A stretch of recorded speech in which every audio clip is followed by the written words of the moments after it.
Le vol FedEx 705. Vario positif. Relevez le train.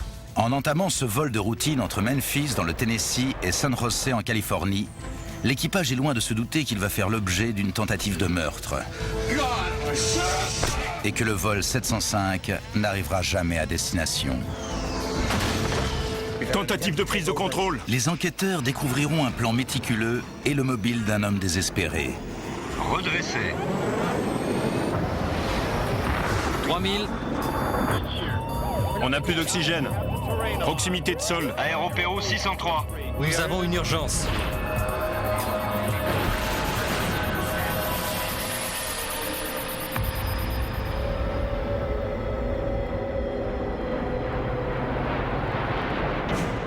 États-Unis, avril 1994. Un avion cargo de la société FedEx s'envole pour la Californie par une journée magnifique. Altimètre. 1013 hectopascales. Mais à l'arrière du cockpit, le drame est en train de se nouer.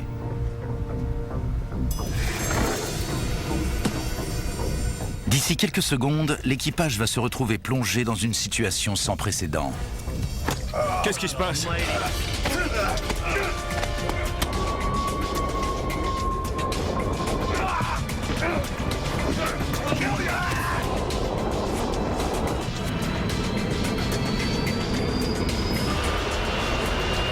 Centre, c'est une urgence. Une prise de contrôle. On aura besoin d'une ambulance et d'une intervention armée. Laissez-moi me lever.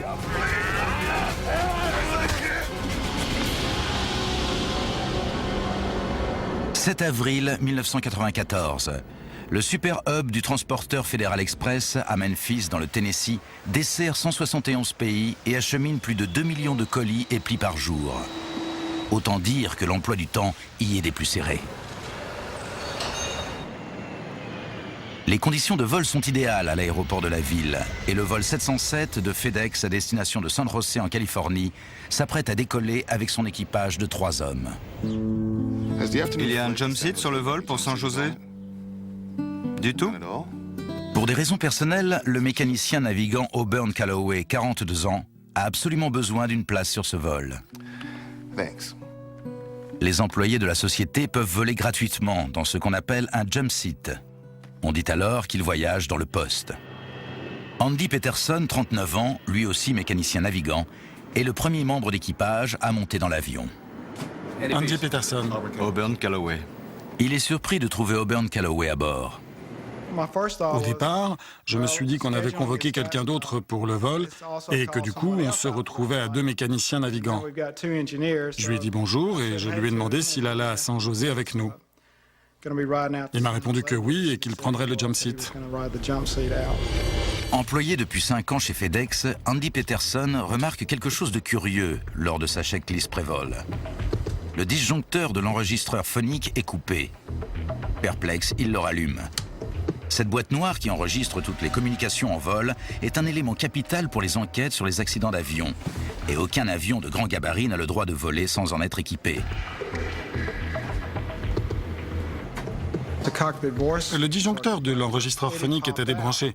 Ça veut dire qu'il n'avait plus d'alimentation électrique. Ça ne m'était jamais encore arrivé et j'ai trouvé ça bizarre.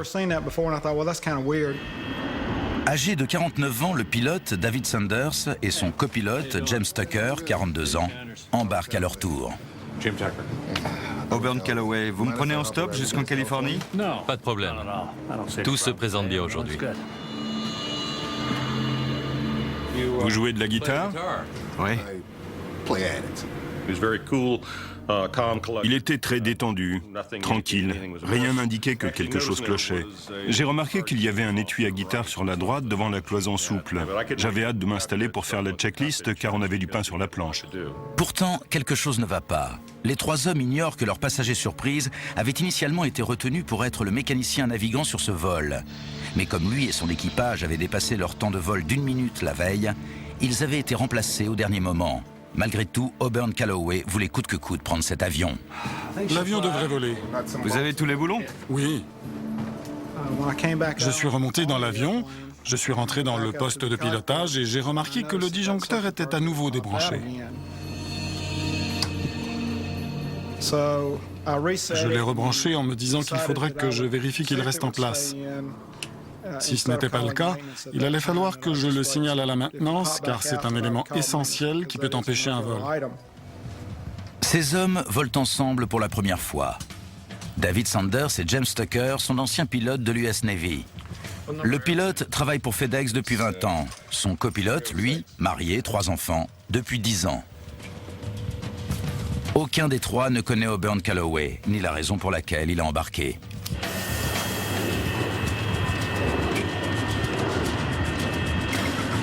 « 705 Heavy, piste de 7, autorisé à décoller. » Express 705 autorisé à décoller.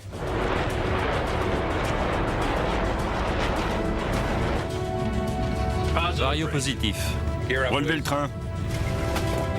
Le vol 705 fait route vers l'ouest. La météo est claire jusqu'en Californie, et si tout se passe comme prévu, les 3 hommes seront de retour dans 10 heures. Mais à l'arrière, Auburn Calloway a un autre plan de vol en tête. Un plan qu'il mûrit depuis plusieurs jours. Ce joueur d'échecs talentueux a préparé chacun de ses coups. Le fait de ne pas figurer parmi l'équipage du vol 705 a été un contretemps inattendu, mais pas insurmontable.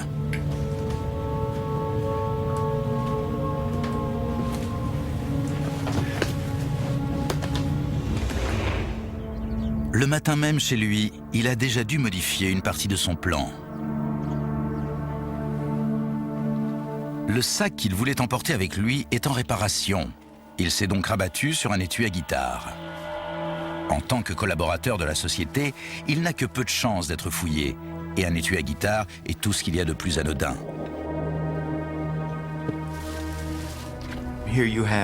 Cet homme avait réussi des prouesses qu'aucun autre Afro-Américain n'avait réussi. Diplômé de l'université prestigieuse de Stanford en 1974, il est devenu un des as de l'aéronavale américaine avant de passer dans le privé. Mais il travaille depuis 5 ans chez FedEx en tant que mécanicien navigant. Il était particulièrement intelligent, très motivé pour atteindre ses objectifs. Et il avait la possibilité de mener une carrière extrêmement brillante.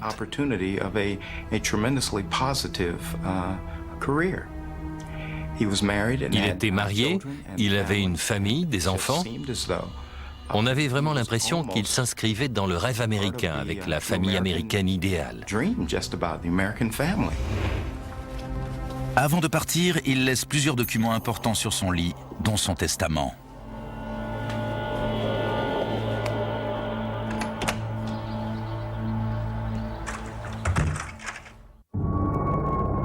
Le vol FedEx 705 a décollé de Memphis depuis plusieurs minutes.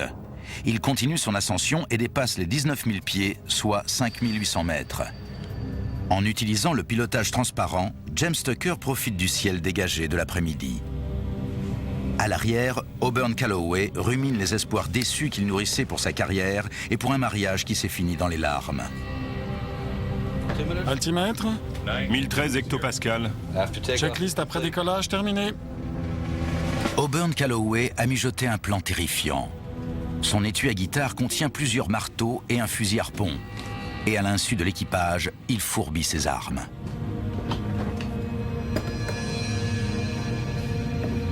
Pour réussir, il va devoir agir en un éclair. Vitesse et force seront donc des facteurs clés. Mais cet ancien pilote de l'aéronavale est aussi spécialiste en arts martiaux. Et la vitesse et la force sont donc 2 qualités qu'il possède.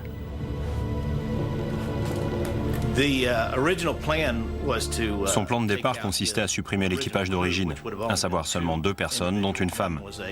Donc un équipage plus réduit que celui qu'il a affronté sur le vol 705. Non, j'habite à Fisherville. Fisherville. Joli coin.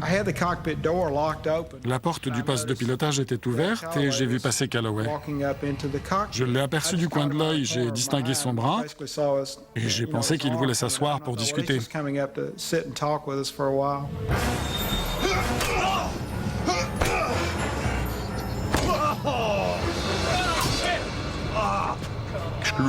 Une douleur intense, aveuglante.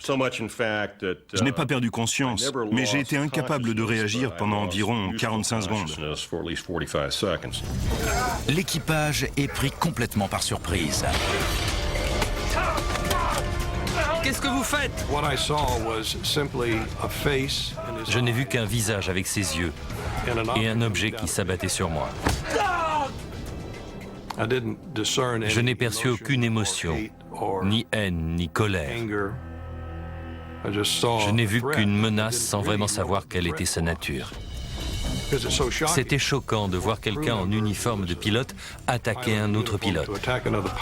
C'était du jamais vu dans ce métier. Bien que grièvement blessés, Andy Peterson et James Tucker sont toujours en vie. Attrapez-le! Attrapez-le! L'agresseur ressort rapidement du poste de pilotage, tandis que les trois hommes, ne sachant rien des blessures des autres, essaient de se mobiliser. Mais Auburn Calloway a un plan de secours. Le harpon qu'il a apporté est une arme mortelle. Assis, assis! Retournez vous asseoir! Ça n'est pas un jouet, et je vais vous tuer! J'entendais un sifflement violent dans une oreille, j'avais le vertige. Mais j'ai vu le harpon et je me suis dit que la seule chose que je pouvais faire, c'était empoigner la flèche. C'est ce que j'ai fait. Elle dépasse du harpon d'une dizaine de centimètres. Je l'ai agrippée juste en arrière des barbillons et je me suis cramponné de toutes mes forces. James Tucker fait alors une chose qu'Auburn Calloway n'a pas anticipée. Il tire le volant et fait monter l'avion brusquement à 15%. Cette manœuvre éjecte les trois hommes qui se bagarrent à l'extérieur du poste de pilotage. J'avais déjà compris que ce que j'avais entre les mains était sûrement notre meilleure arme. C'était l'avion. James Tucker, ancien de l'aéronavale, était également instructeur de combat aérien. Et son expérience de pilote de chasse va s'avérer des plus précieuses dans les minutes qui viennent. J'envisageais cette situation comme une manœuvre en combat aérien. Attrapez-le! Dans l'aéronavale, la première chose qu'on apprend, c'est à engager son objectif. On rend ses mouvements prévisibles en l'engageant et on utilise cet avantage pour le détruire.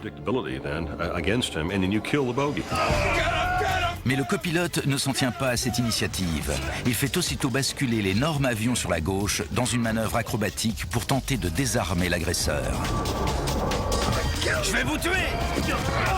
Les hommes roulent le long de la cloison souple vers la gauche de l'avion.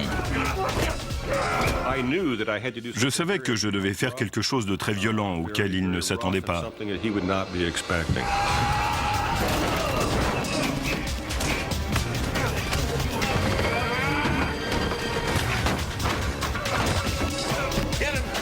James Tucker ignore si ce mouvement de roulis aide ses deux collègues à maîtriser le forcené.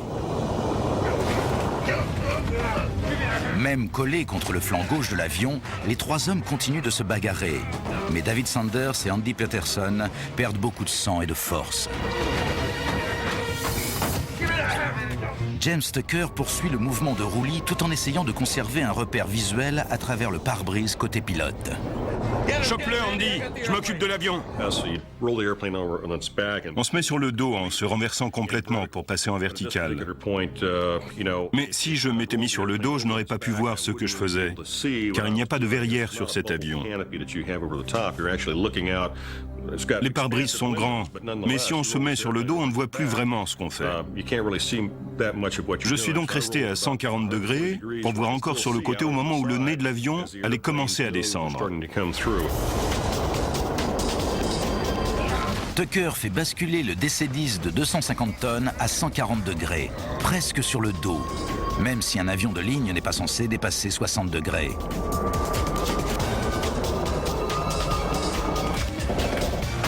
Sur le plafond de l'avion, les trois hommes continuent d'en découdre.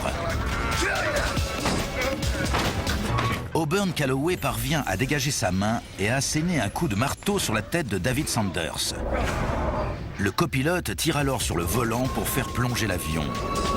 La ruse est bonne, mais risquée.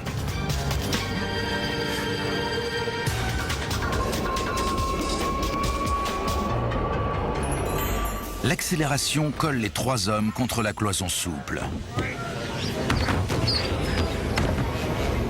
Mais l'avion se déplace à une vitesse dangereusement élevée. James Tucker sollicite des prouesses pour lesquelles cet avion n'a pas été conçu. Les DC-10 ne doivent pas voler à plus de 695 km/h. Or, celui-ci dépasse les 800. Aucun DC-10 n'a jamais résisté à une telle vitesse. Le badin était au maximum, et même au-delà de ce qu'on appelle la VNE. On ne pouvait pas aller plus vite. Pourtant, on accélérait quand même encore un peu, car il y avait des bruits qu'on n'entend pas à bord d'un avion de ce gabarit. Entre autres, le sifflement énorme du vent le long du poste de pilotage. Sur vitesse. L'avion approche de la vitesse supersonique. Compte tenu de l'accélération, l'écoulement d'air au niveau de l'empennage est perturbé et les gouvernes de profondeur commencent à vibrer. Si cette vibration s'intensifie, les gouvernes risquent de devenir inutilisables et le copilote sera incapable de stopper le plongeon. Si je n'interrompais pas rapidement la descente, l'avion allait se disloquer car il s'approchait d'un phénomène appelé busting haute vitesse. L'avion finit par être victime de l'augmentation énorme de la vitesse R. L'écoulement de l'air sur la surface des ailes produit des effets pour lesquels cet appareil n'avait pas été conçu.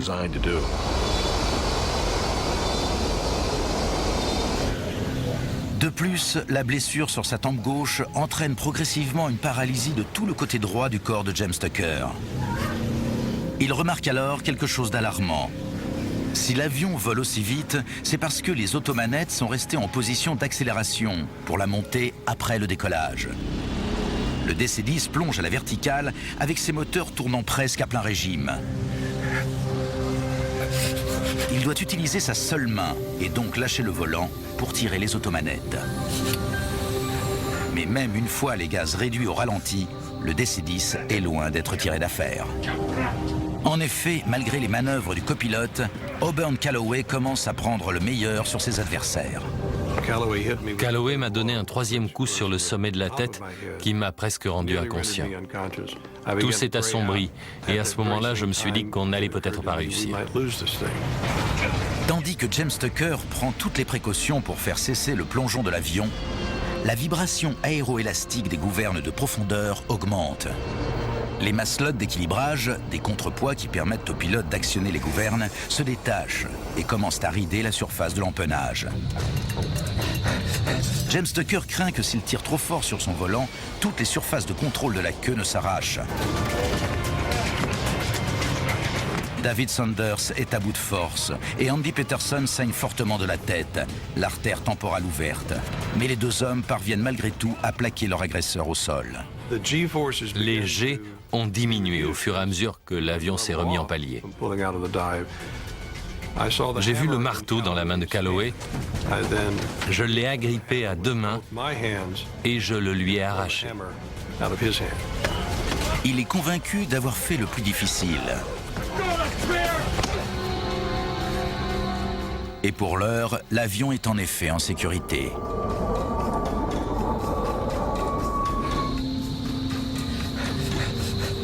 Environ 1 minute après l'agression, James Tucker peut enfin appeler Memphis. Centre, c'est une urgence.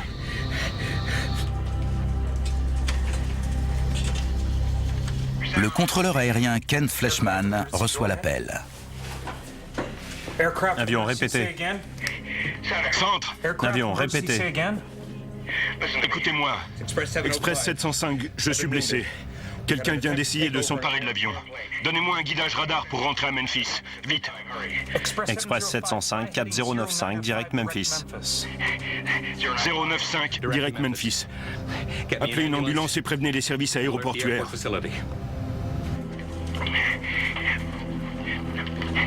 Memphis, vous m'entendez? Absolument, 705. Descendez et maintenez à 10 000. Fleshman prend des mesures pour le cas où le pirate de l'air aurait une arme à feu. S'il parvient à faire descendre l'avion en dessous de 3000 mètres, un tir à travers la carlingue n'entraînera pas de décompression explosive. Entendant le combat redoubler de violence, le copilote utilise à nouveau sa seule arme, l'avion. Une nouvelle manœuvre expédie les trois hommes contre le flanc de l'appareil. Lâche ça! Continuez de me parler, d'accord? Express 705, affirmatif. Si vous avez besoin d'une ambulance, on va en prévenir une. Oui, il nous faut une ambulance et une intervention armée. Prévenez une unité du SWAT qu'elle se prépare à intervenir. Une intervention armée est la chose la plus grave qu'un pilote puisse demander. Cela signifie que les forces de l'ordre doivent investir l'avion dès son atterrissage. Le centre de Memphis doit être alerté. Nous avons une urgence sur l'Express 705. Tentative de prise de contrôle de l'avion. Une prise de contrôle? D'accord. Contact radar passé sur le canal 119 décimal 1. Paul Candolino, contrôleur aérien chevronné de 44 ans, repère le vol 705 sur son écran radar. Mais il y a un problème. L'avion s'éloigne de l'aéroport. Apparemment, le pirate de l'air a réussi à prendre le contrôle de l'appareil. L'équipage du vol 705 est pourtant toujours en train de se battre contre Calloway. Impuissants, les contrôleurs aériens ne peuvent que regarder l'avion s'éloigner de l'aéroport. Pendant ce temps, le copilote pousse son DC-10 à la limite de ses capacités. Il tourne à nouveau le volant pour diriger l'avion dans la direction opposée. Fort de son expérience de pilote de chasse, il enchaîne les manœuvres pour les rendre imprévisibles. J'étais seul dans le poste de pilotage. Les autres se battaient toujours à l'arrière, je ne savais pas qui était en train de gagner. C'est à peu près la seule fois où j'ai eu le temps d'avoir peur. Et la situation était vraiment effrayante à ce moment-là. Je me disais qu'Auburn était peut-être en train de l'emporter. 3 minutes 30 après le début de l'agression, bien qu'il soit maîtrisé et cloué au sol, Auburn Calloway refuse de lâcher la flèche du harpon. Ce dingue m'a mordu! La colère a pris le dessus. Et lorsque je l'ai frappé, c'était dans l'intention de le neutraliser, de l'empêcher de se battre. Pas de le tuer, mais de le blesser suffisamment pour qu'il ne puisse plus se battre. Donc j'ai donné ce coup de marteau de toutes mes forces. Les deux hommes parviennent à mettre leur adversaire hors de combat.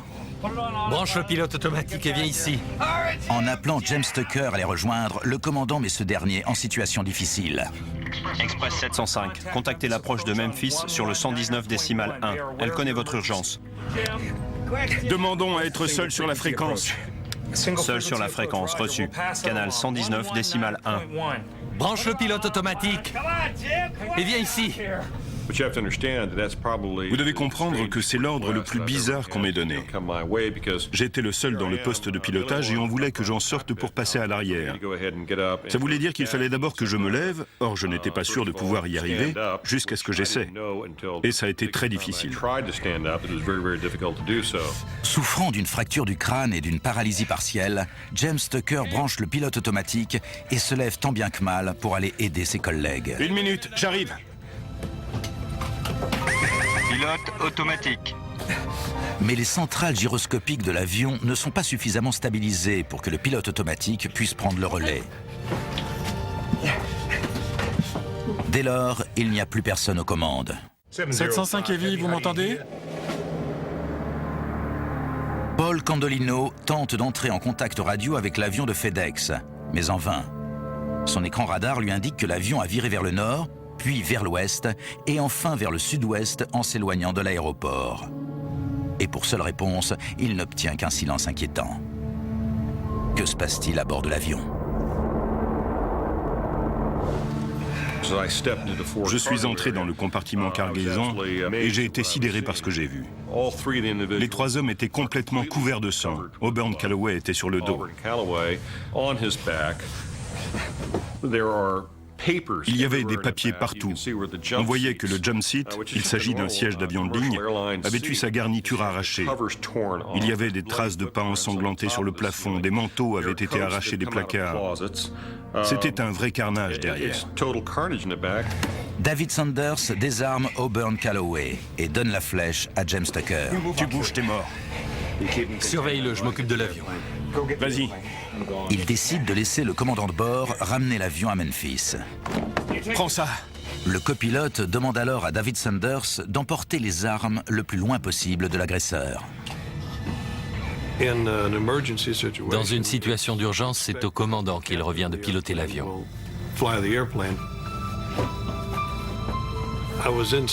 J'étais un peu dans le cirage suite à la bagarre. Je ne savais pas dans quelle direction on allait, dans quel état était l'avion. Mais apparemment, il volait normalement. Ma tête saignait abondamment et je ne voyais plus de l'œil gauche. Je croyais la bagarre terminée. J'avais frappé Calloway 4 fois à la tête avec un marteau de 550 grammes, aussi fort que je pouvais. Et il avait arrêté de se battre. Il saignait et il avait l'air grièvement blessé. James Tucker ne sait pas si sa main agrippe suffisamment la flèche. Le coup qu'il a reçu sur le crâne a provoqué la formation d'un caillot qui altère son sens du toucher. Lâchez-moi! Laissez-moi me relever! Je ne me battrai plus! S'il vous plaît! Je ne peux plus respirer! Malgré les plaies d'Auburn Calloway, les deux autres ne peuvent pas lui faire confiance. D'autant qu'ils savent que leurs forces s'épuisent rapidement. Je ne peux plus respirer! David Sanders doit poser l'avion, et vite. Memphis, vous m'entendez? Vous êtes bien Express 705 Heavy? 705 Heavy, oui. Express 705, ici Memphis, je vous entends. Allez direct Memphis si possible, piste 9, altimètre calé à 1025 hectopascal. Vous savez qu'on a déclaré une urgence. Il faut des agents de sécurité à l'arrivée de l'avion. On s'arrêtera sur la piste si possible. Sans ses lunettes et avec le sang qui lui dégouline dans les yeux, le commandant croit l'avion sur un cap qui le ramène à l'aéroport. En fait, il vole toujours vers le sud-ouest et s'éloigne de Memphis à plus de 550 km/h. Reçu. Express 705 Heavy, vous contrôlez la situation? Apparemment, on la contrôle. Paul Candolino aimerait avertir le pilote, mais il craint que l'équipage soit aux mains des pirates de l'air. C'est pourquoi il essaie de les diriger dans une mauvaise direction. Express 705 Heavy, pouvez-vous virer en direction de l'aéroport? Donnez-moi un guidage radar. Cap 100, guidage Memphis. David Sanders débranche le pilote automatique et entre le cap de retour vers l'aéroport. Nous tournons vers l'aéroport. Pour l'instant, la situation à bord du DC-10 semble rentrer dans l'ordre, mais pas pour longtemps. À l'aéroport de Memphis, les secours commencent à prendre position. Il faut des agents de sécurité. On s'arrêtera sur la piste si possible. L'avion cargo de FedEx s'apprête à se poser, son équipage étant grièvement blessé suite à la bagarre avec Auburn Calloway. David Teague est un des premiers à recevoir l'appel de l'aiguilleur du ciel. La voix a résonné dans le haut-parleur. C'était le centre de contrôle aérien. J'étais nouveau dans la région et je n'ai pas très bien compris l'accent. Mais j'ai perçu les mots détournement et quelques autres. Et j'ai compris qu'un avion avait été détourné et qu'il fallait qu'on se rende sur la piste où il allait atterrir. L'avion se dirige en effet vers la sécurité que lui offre l'aéroport de Memphis. Mais cette manœuvre s'annonce particulièrement risquée. L'avion pèse 16 tonnes de plus que la masse maximale autorisée à l'atterrissage, ses réservoirs contenant encore plus de 38 tonnes de carburant. Dans la plupart des atterrissages d'urgence, on a le temps de larguer l'excédent de carburant. Mais David Sanders sait que les boutons de commande sont trop loin pour qu'il puisse les atteindre. Il faut se lever, aller jusqu'au pupitre du mécanicien navigant où se trouvent les boutons de largage de carburant et les actionner. Il est donc impossible pour le commandant de larguer du carburant pendant qu'il pilote l'avion. À l'arrière, Auburn Calloway n'a toujours pas renoncé à se battre. Il se traîne jusqu'au jump seat avec Peterson et Tucker couchés sur lui.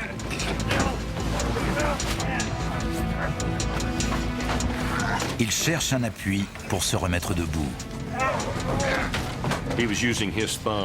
Il se servait de ses pouces pour essayer de me sortir les yeux des orbites afin de nous séparer, Andy et moi. À deux, on pouvait le maîtriser, mais seul, c'était impossible. C'était une course contre la montre. Auburn reprenait des forces et nous, on s'affaiblissait. Je savais que s'il arrivait à revenir dans le cockpit, on était foutu. Donc, d'une manière ou d'une autre, il fallait qu'on l'empêche d'y retourner.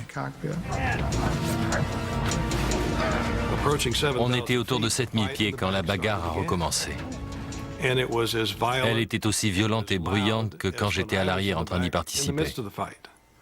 Elle est devenue si violente et si bruyante qu'à l'approche des 7000 pieds, j'ai décidé de mettre l'avion en palier, de brancher le pilote automatique, d'aller à l'arrière et de tuer Calloway. Je me suis dit que c'était la seule chose à faire. Le DC-10 est à moins de 10 km de Memphis. Vous le maîtrisez? Je ne sais pas. Inquiet par la lutte qui reprend, le commandant décide d'y mettre un terme. J'ai détaché ma ceinture, je me suis levé, je suis allé vers l'arrière et là, Jim Tucker m'a crié « David, je crois qu'on l'a maîtrisé cette fois. » J'en ai sûr. Oui, c'est bon. Il pensait l'avoir maîtrisé. Je me suis rassis côté gauche et j'ai repris la descente vers l'aéroport. Express 705. Vous maîtrisez toujours la situation? Oui, si on veut. Vent du 030 à 5 nœuds. Autorisé à atterrir piste 9.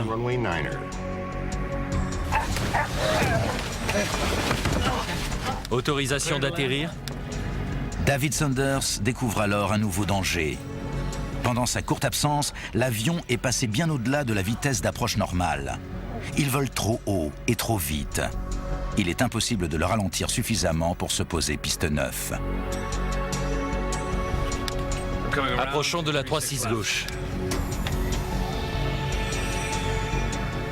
La piste 3-6 gauche est plus longue.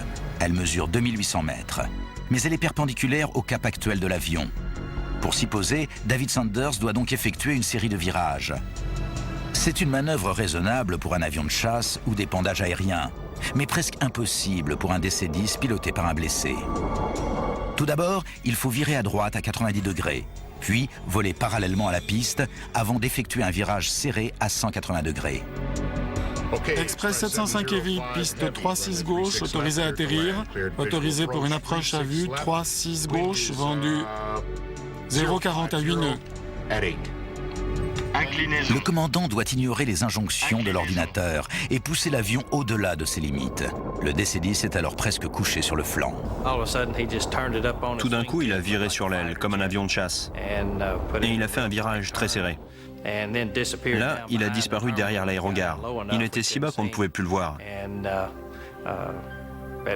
Au départ, j'ai cru qu'il s'était écrasé, car l'aéroport était en partie en chantier à l'époque. Et il y avait de la fumée au sud, venant de l'aérogare vers laquelle on se dirigeait. Il reste un marteau à l'arrière, et les trois hommes se battent pour le récupérer. Pour Auburn Calloway, c'est la dernière chance de prendre les commandes de l'avion. David Sanders a tourné de 90 degrés vers le sud et parcouru le trajet vent arrière parallèlement à la piste 3-6 gauche. L'avion était alors à 300 pieds du sol, une centaine de mètres. Et les manettes étaient sur ralenti. Elles y étaient depuis que j'avais quitté les 7000 pieds. C'est une configuration moteur des plus inhabituelles pour poser un avion de cette taille. Normalement, on effectue toujours l'approche avec beaucoup de puissance. Là, j'étais sur ralenti, car je voulais que l'avion décélère pour ne pas dépasser les limites des trains d'atterrissage et des volets. Donc, on allait atterrir à moins de 195 nœuds. Redressez. Une fois les volets et les trains sortis, l'avion va toujours trop vite, d'où le déluge d'avertissements que l'ordinateur adresse au pilote. Redressez. Redressez. La piste mesure 2800 mètres de long. Normalement, un DC-10 n'a besoin que d'une piste de 1900 mètres pour s'arrêter. Mais le vol 705 est si lourd que la longueur de la 3-6 gauche ne suffira peut-être même pas. Redressez. Redressez. Andy Peterson parvient pour la première fois à saisir le marteau, mais l'hémorragie l'a fortement affaibli. Faut que tu le frappes, Andy. Vas-y. Je l'implorais presque. Je lui ai dit, Andy, il faut que tu le frappes, sinon on va s'écraser. Je l'ai regardé d'un air de dire « Qu'est-ce que tu racontes ?» Il m'a alors regardé comme un père regarde son fils en disant « Il faut que tu le fasses. Frappe-le. »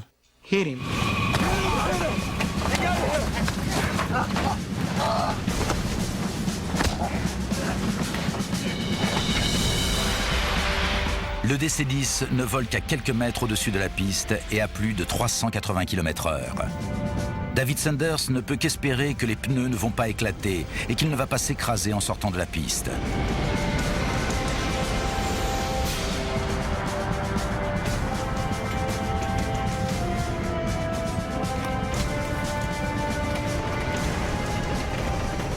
Par chance, les 10 pneus encaissent l'impact et l'avion s'arrête à moins de 300 mètres du bout de la piste. L'équipage du vol 705 est au sol, mais pas tiré d'affaire pour autant.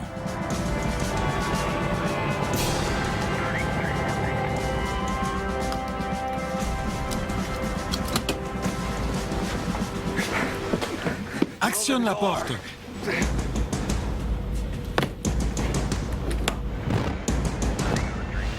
Le toboggan d'évacuation est recouvert d'une sorte de talc pour que le caoutchouc ne colle pas lors du gonflage, et il s'est déployé très vite. Les policiers et les pompiers ont essayé de grimper en remontant le toboggan. Un pompier est arrivé presque en haut et en me tenant à la porte, je l'ai tiré pour le faire entrer à l'intérieur. C'est qui le méchant? Le voilà. Il y avait du sang par terre, sur le plafond. Les sièges dans le petit compartiment étaient couverts de sang. Vous avez des menottes? Non. Alors trouvez-en, car ce dingue est encore dangereux. Il me faut des menottes, lancez-moi une paire.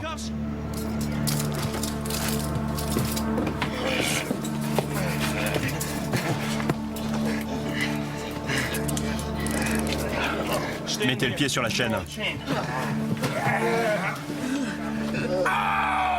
Enlève ton pied! Tu me fais mal! Le commandant immobilise Auburn Calloway, pendant que David Teague ausculte Andy Peterson. Son pouls est à peine perceptible et il est le premier à être évacué. Le commandant sortira en dernier. Dans l'encadrement de la porte, j'ai ressenti de l'euphorie, comme jamais auparavant, ni même depuis. On avait vécu tout ça, on s'était battu et on avait gagné.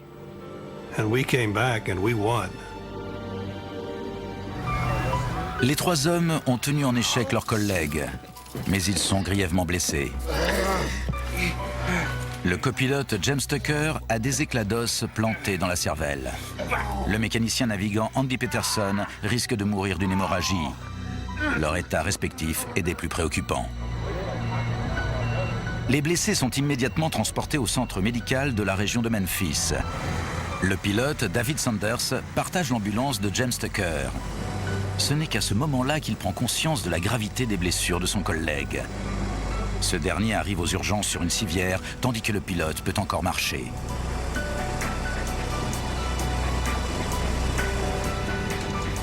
Ligoté et sous surveillance, Auburn Calloway arrive lui aussi aux urgences. Mais une question importante subsiste encore. Qu'est-ce qui a bien pu motiver son geste? Le scénario se dévoile petit à petit. Divorcé depuis 1990, Auburn Calloway tentait de subvenir aux besoins de son ex-femme et de leurs enfants et d'assurer leur avenir financier. Il s'inquiétait beaucoup du bien-être de ses enfants et il ne voulait pas qu'ils connaissent l'enfance que lui avait eue. Les preuves indiquant une mission suicide contre FedEx se précisent lorsque les enquêteurs, en fouillant l'avion, découvrent une lettre adressée à l'ex-épouse d'Auburn Calloway.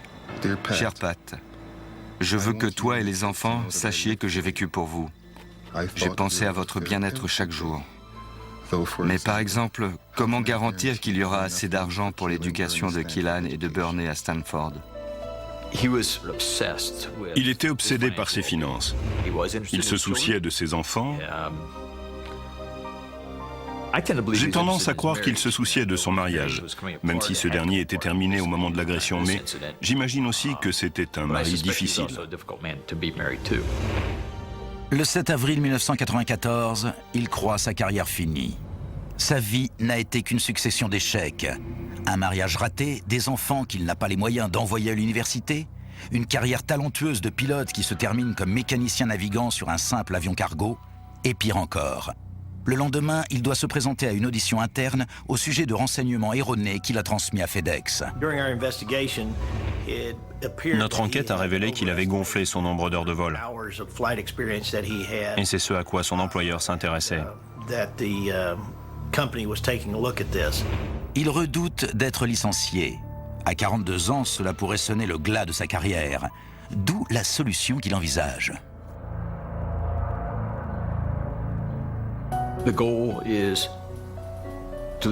Mon objectif est d'assurer l'avenir de mes enfants, d'échapper aux tourments de la vie.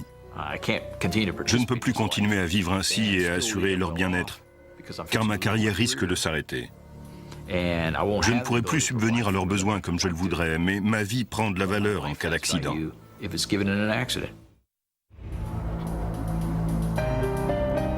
Auburn Calloway vit de tous ses comptes et envoie 54 000 $ à son ex-femme. Et son assurance vie vaut 2,5 millions de dollars s'il meurt dans un accident du travail.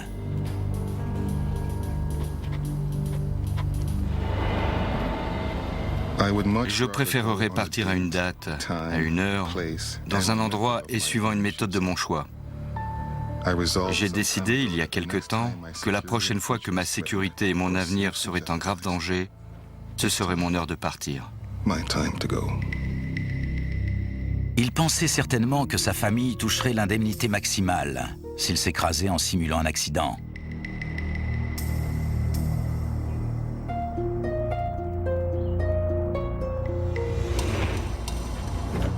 Si telle était son idée, il avait préparé son plan à la perfection. Il s'était équipé d'armes inhabituelles pour un détournement, des marteaux et un harpon. Et après avoir neutralisé l'équipage, il pourrait s'emparer de l'avion. Une bombe ou une arme à feu aurait laissé des traces sur les lieux d'un accident.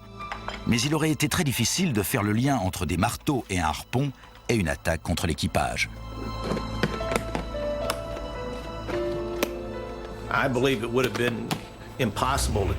Il aurait certainement été impossible de faire la différence entre des blessures infligées à coups de marteau et celles provoquées par un accident d'avion.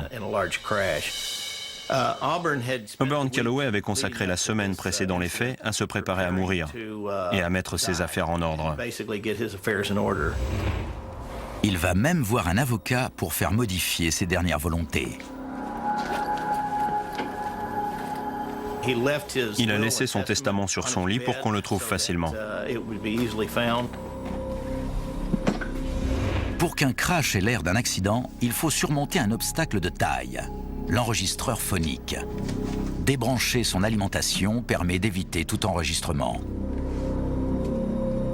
L'avion devrait voler. Vous avez tous les boulons? Oui.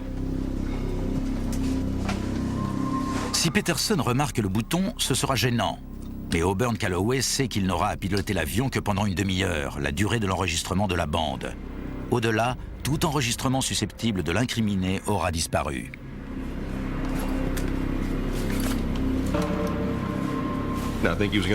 Il allait sûrement faire quelque chose de terrible avec cet avion, du genre de ce qu'on a vu le 11 septembre.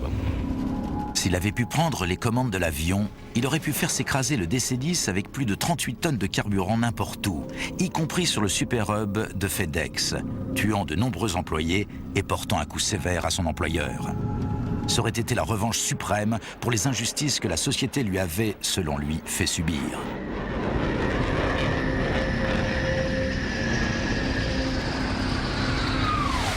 Bien qu'il décidât de plaider la crise de démence, il fut déclaré coupable. Le 11 août 1995, il fut condamné à la prison à perpétuité sans espoir de liberté conditionnelle et incarcéré dans un pénitencier fédéral. Les pilotes du vol 705 sont les véritables héros. Ce qu'ils ont réussi à faire est véritablement étonnant compte tenu des blessures qui leur avaient été infligées. Lorsque quelqu'un reçoit un coup de marteau sur le crâne, des fissures linéaires apparaissent qui irradient à travers tout le crâne. Si le coup est assez violent, l'os peut entrer vers l'intérieur du crâne au niveau de l'impact. Voici une réplique de ma calotte crânienne. Elle a été reproduite suite à une analyse au scanner à tomographie pour restituer la forme exacte de mon crâne et celle de la lésion. Voilà la zone du pariétal gauche où j'ai été touché.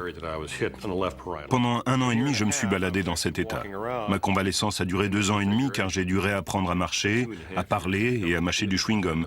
Et j'ai subi 3 grosses interventions. Je l'ai réopéré 2 fois après l'intervention initiale et j'ai suivi sa rééducation. On a fabriqué une pièce de la taille exacte du trou qui suit la forme et l'épaisseur exacte du crâne. Il s'agit d'un matériau acrylique qui permet de remplacer le tissu osseux. Le 26 mai 1994, l'équipage du vol FedEx 705 reçut la médaille d'or de l'Association des pilotes de ligne pour son héroïsme. C'est la plus haute distinction qu'un pilote civil puisse recevoir. Cependant, compte tenu de leurs blessures respectives, aucun des 3 hommes n'a été considéré comme médicalement apte à revoler. Je me suis toujours dit que j'allais me battre pour surmonter ça jusqu'à ce qu'on découvre que je souffrais de petites attaques. J'en suis débarrassé, mais seulement parce que je suis sous traitement. Le seul moyen pour moi de voler seul, c'est d'arrêter ce traitement. Or, il a été établi que je ne pourrai jamais m'en passer. Je prendrai des médicaments à vie. Voler me manque. Dès que je vois un avion, je me demande où il va. Ça me manque. Mais je suis vraiment reconnaissant d'être toujours en vie et aux côtés de ma famille. Le lien entre les pilotes, ce qu'ils font à bord d'un avion et en dehors, ça me manque. Énormément.